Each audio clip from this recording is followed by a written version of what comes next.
Hello everyone. In the previous video, I had shared some tips on how to level up from the standard 10th to the standard 10 plus 2. And in this video, I'm going to share some tips specifically for physics, some study tips for physics. Please note that I'm not going to share anything specific for JEE preparation, nor am I going to discuss any list of books, although I may mention one or two books here and there. But this will be a general discussion on how to study physics, because in my opinion, if you study physics fundamentally in a very proper way, then automatically your preparation for boards and the fundamental basic level preparation for any kind of competitive examination gets completed, and then you can level up higher and higher for the competitive examinations. So without further ado, let us get into the tips. The first tip is that when you are first entering the 10 plus 2 level, you must make an all-out effort, a very conscious all-out effort to unlearn, to forget everything that you have studied up to in physics or physics related things up to class 10. I'm not trying to be facetious here. I'm not trying to joke here. I'm absolutely serious. You have to unlearn and completely forget everything that you have studied up to 10, because most of the things which are studied in the name of physics up to class 10 are very toy level things. The way that you have to go about learning physics is to have a completely blank, open mind, a blank slate. Only then you'll be able to learn the things as they should be learned. This is very, very important at the beginning. The next step is that you should not have any misconceptions regarding the difficulty level of physics. Just like as I mentioned in my previous video, I am not trying to scare anybody, but it is the stark truth. Among all the three subjects, physics, chemistry and mathematics, physics is the subject which requires the deepest level of thinking, and the greatest effort is required in understanding physics. I'm not saying that mathematics and chemistry is easy to understand, but among the three subjects, it takes the most amount of effort to understand something properly, really properly in physics. Don't let anybody tell you otherwise. Oh, it is very easy, everyone can do it. No, it is not like that. Yes, everyone can do it, provided they attempt it in a proper way. And even then, I would say, and maybe it sounds a little bit rude, everything is not meant for everybody.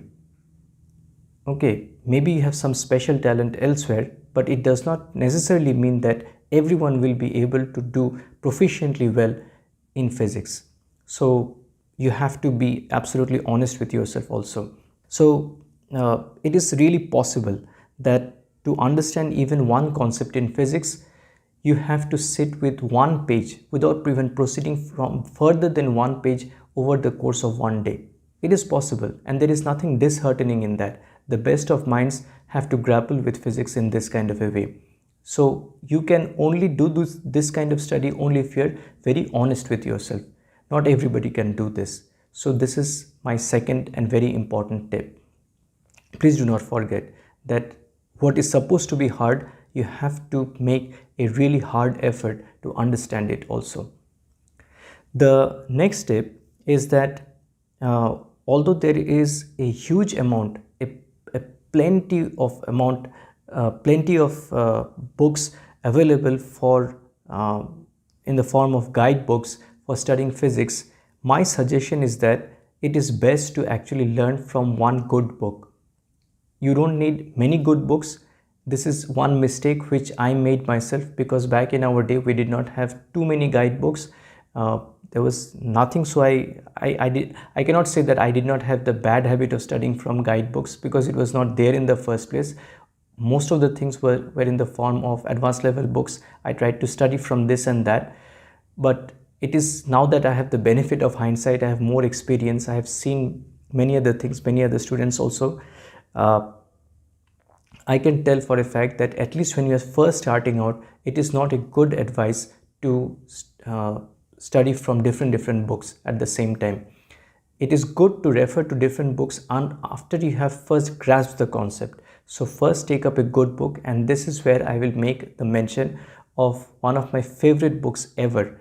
This is Concepts of Physics by Professor H.C. Verma of IIT Kanpur. So I still have the books in my office here.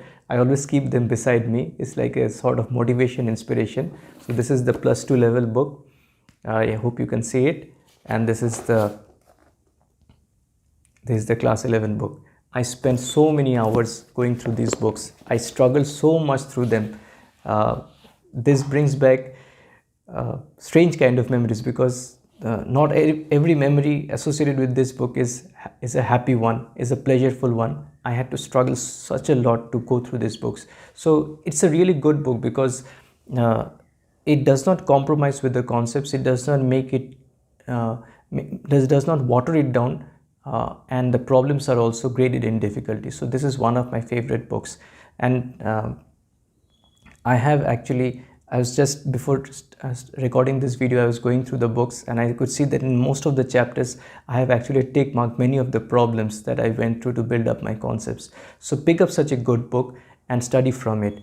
I emphasize this especially because I have noticed that in the current generations, many students do not have the habit of studying from textbooks. It is especially important for a subject like physics, because most of you, God willing, will be able to come to some kind of an engineering discipline, and most of engineering is just applied physics. So if you do not develop the habit of studying physics properly at the 10+2 level, which is the 0th level of your entire physics career or applied physics career or engineering career, if you do not develop this habit of studying properly from a physics textbook, and instead you just keep on relying on the guidebooks kind of things, then it creates a very bad habit. And ultimately, don't forget that all this competitive examination preparation and everything is geared towards finally making you arrive at a university or an institute.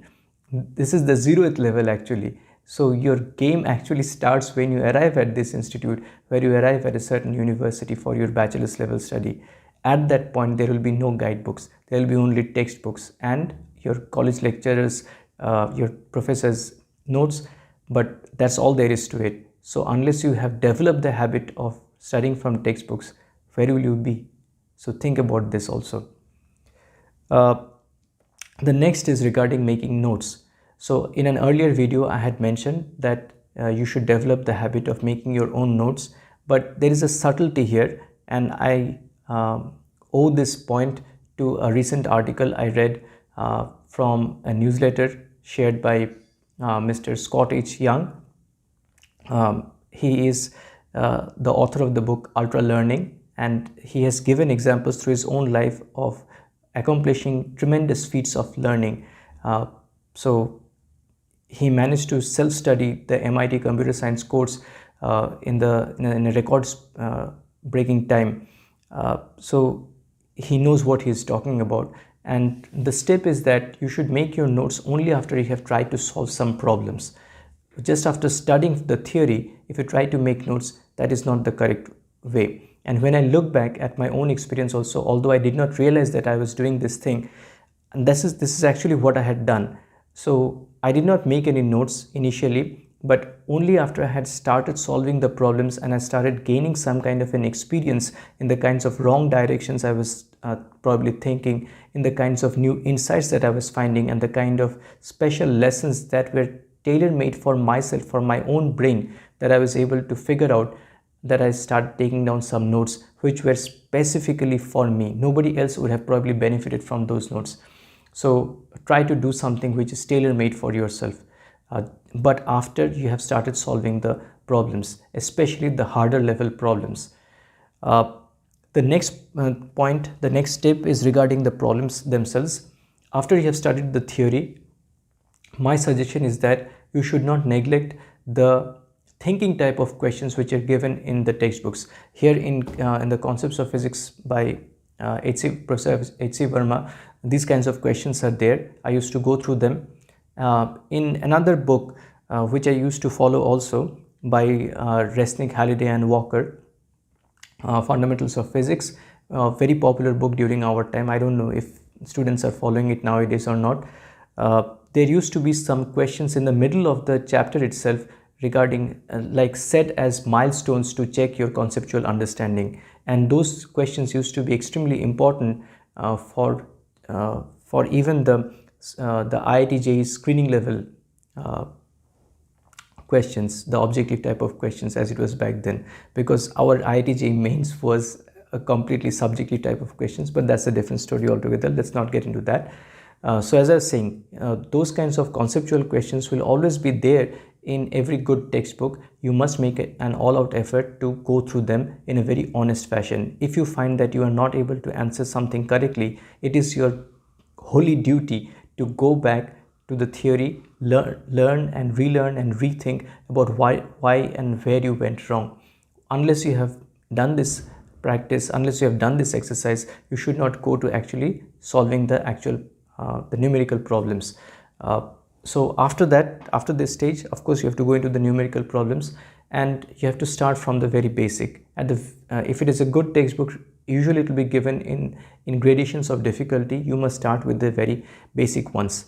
Some of these questions are so very easy that they will probably not even come in the board exams. But even then, I can tell you from my own experience that I made an all-out effort to solve some of these very, very extremely easy questions, because it used to be a tremendous confidence booster. Plus, it told me that I was not kind of deluding myself into thinking that I had understood the concepts. Rather, I had really, really understood the concepts. Only then I used to go into the harder level problems. So I think this is a good, honest way of going about studying physics. Plus, you also remember that if you're making a really honest effort at studying physics in these kinds of ways, it is going to be a time consuming process. Okay. Now, when it is a time consuming process and you are starting to solve the problems, and you are seeing that many of your friends are going ahead, much ahead of you, you probably think, oh, I'm falling behind, then what should I do? Then one strategy which people do is they look at the questions, then without solving them, they look at the solutions. Maybe they'll try a little bit for maybe 1 minute or 2 minutes, and if they can't do it, and they'll immediately look at the solutions and then proceed, thinking that, okay, since I have looked at the solution, since I have somehow understood the solution, I have understood how to solve this problem. This is a myth. Okay, you have to actually struggle with a problem for a considerable amount of time, maybe even for half an hour, maybe 1 hour. If you think that this is a challenging enough problem involving multiple concepts at the same time, you must make an all-out effort to solve it on your own. Exhaust all different ways that you can possibly think of tackling the problem. Only after you have completely exhausted and you are like gasping for breath, so that thirst for the solution should be like that gasp for breath which a person feels if he has submerged his head in water. So that kind of a feeling, when it comes, only then look at the solution. Otherwise, it is not going to help you. And because this is such a time consuming process, it is possible that you may not be able to complete all the problems. So what? No problem. Okay, if you're not able to complete all the problems, no problem. Whatever you have managed to do on your own, that will be a true achievement. That will be the basis of a proper learning. So when you go to do higher problems, that kind of an ability to, or the development of that ability to solve problems on your own, that will stand you in good stead, rather than this very bad habit of just looking at the solutions and thinking, oh, I have understood it, this chapter is done for me. No, it is not done for you. You have not understood anything. You have not developed the adequate problem solving ability that is required for that chapter. So please remember this also. If it feels like others are going ahead of you, let them go. Don't care about others. You just think about your own and the development of your own abilities, your own problem solving abilities and your own concepts. Finally, a slightly different kind of tip, but which I'm telling from my own experience, was that because physics is so very challenging, some of the good students, what happens is that they take it up as such a grand challenge that they neglect their other studies. So studying at the 10+2 level somehow boils down to just studying physics. This is completely wrong. This is a mistake that I made myself, especially in my class 11. which is why my chemistry suffered tremendously. I was reasonably okay in mathematics, but in chemistry it suffered such a lot. I mean, my 11th uh, examination, even the college level examination, was a disaster. Like, if I had one examination which was a disaster in my entire life, it was that examination. So that was a massive mistake. So you should not neglect other subjects, especially chemistry, which has a very fast syllabus, uh, and we'll discuss about chemistry in a separate video. So please do not do this. At the cost of studying and delving into physics, you should not neglect the other subjects. All right, so this is all about physics. I'm sure you will have some special tips and tricks and good study habits to share. If you do so, please share them in the comments. Thank you very much, and all the very best to you in your journey of learning physics in a proper fundamental way. Bye.